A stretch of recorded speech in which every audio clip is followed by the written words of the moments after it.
All the characters in the story are over 18 years old. It was a warm Saturday evening in the middle of July. Mary was late. She had a million things to do before tomorrow, and no one could help her. Don was at work, and the boys were nowhere to be found. She needed to go to the store, but she thought it could wait until morning.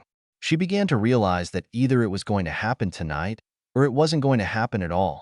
She didn't like to leave the house at night, but she had no choice. Having made her decision, she grabbed her purse and went. As she backed out of the garage, Marie felt a warm breeze blowing through the window. God, it feels good.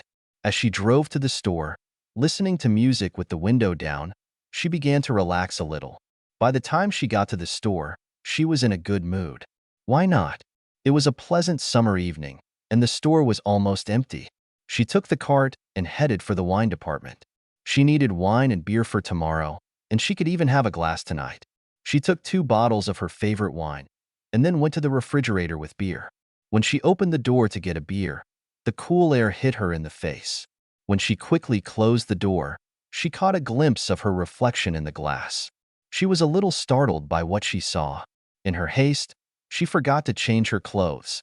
It couldn't be said that her clothes were inappropriate or revealing. At first, she was angry with herself for forgetting to change her clothes, but then she realized that it didn't really matter. She was in the store. She had to do some shopping, and no one could see anything anyway. When she started to look away from the window, she noticed that a hand was waving at her from behind the refrigerator. It was Carl, her older brother, a grocery store clerk with whom she often talked. As Marie started pushing her cart to the far end of the store, Carl came out of the refrigerator department. Carl came up to Marie with a big smile and said, "Well, isn't this my favorite sister?" Marie smiled back and replied, "Well, isn't that my favorite brother?" They smiled at each other a little longer than was necessary. Carl broke the silence by saying, "I'm surprised to see you here so late." "I'm here because I had to cover for someone." "What's your excuse?" Marie said, "I just needed some things, and I decided to come over tonight. But I'm glad you're here, because I don't really like coming here in the evening." Carl grinned and said, "I'm flattered. Come to me when you're done, and I'll walk you out."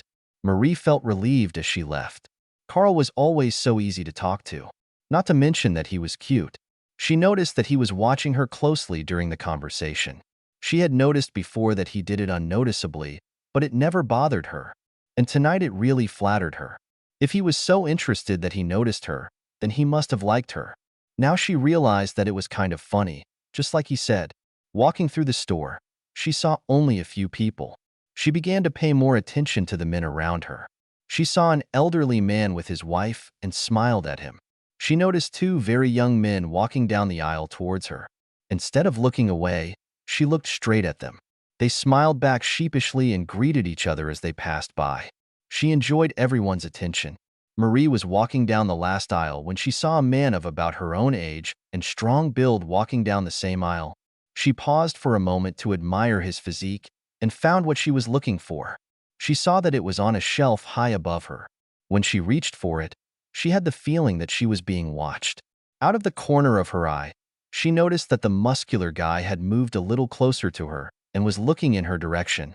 By this time, she was already standing on tiptoe, stretching up. She just managed to grab onto the jar as it began to fall on top of her. Before she could react, a hand suddenly appeared from behind her and grabbed the jar.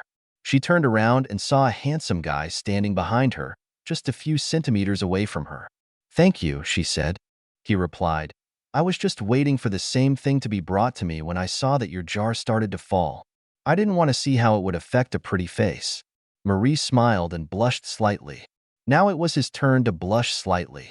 He smiled into her eyes and took a few steps away to continue his shopping. Marie knew he was wearing shorts when she first saw him, but now she noticed that they were small nylon running shorts that many men wore, but few people looked good in them. He was one of those who looked good. But there was one last thing she wanted to do. Because she felt a little bolder than usual, she knelt down as if she was looking for something. She got up and started pushing her cart towards the cash register. She exchanged a few words with the cashier, paid for her purchases, and headed for the exit. She remembered that it was late and noticed how dark and deserted the parking lot was. She remembered her brother's offer to accompany her. She was debating whether she should go back and find him, or just go on alone, when he came around the corner of the building, almost colliding with another cart on her cart. "I was already starting to worry about you," he said. "Do you want me to walk you to your car?" "Of course," Marie replied. He reached out, took the cart from her, and walked beside her. Marie took his arm and asked with a laugh, "Do you always escort women to their cars after dark?" He grinned and said, "Only the prettiest ones." Mary led him around the building where her car was parked. It was about 5 places from the store entrance. She noticed that the lights in most of the parking lot were off. She was glad that she ran into him, because it was very dark here, and it would be scary to be alone. When they got to the car, she opened the back door and started loading groceries into it. Carl held the door open for her. After finishing loading the groceries, Marie noticed what a wonderful evening it was and sat down in the back seat of the car. Everything was so good. She was grateful that she was a healthy woman. She realized that Carl was talking about how good she looked and smiled at him. At that moment, a car came around the corner of the building. As she walked towards them, the headlights illuminated Carl and Marie. Marie looked at the passing car. She recognized the man she had seen in the store and smiled at him when he waved his hand slightly. When she looked back at her brother, she realized that he hadn't even looked at the car, but was actually staring at her. When the car light disappeared, she felt her cheeks flush, but she wasn't sure if it was from embarrassment or excitement. Probably a little bit of both. They were both speechless for a moment, and then Marie said, "I need to put one of these bags in the front seat so it doesn't tip over." When she got up and picked up her bag, she felt Carl's hand on her shoulder. He left her there as he led her to the front passenger door. When Marie reached into her purse for the keys, he took the bag from her hands. She didn't mind at all. Then she opened the door, took the bag from him, and put it on the floor.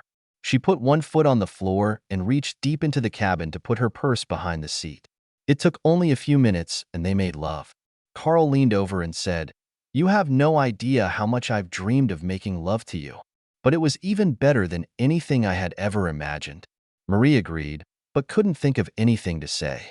Carl smiled and asked, "Was that the reason why you put this particular bag in front?" Marie smiled to herself, realizing that she had been exposed. Then Carl said, "As much as it feels good, I really have to get back to work."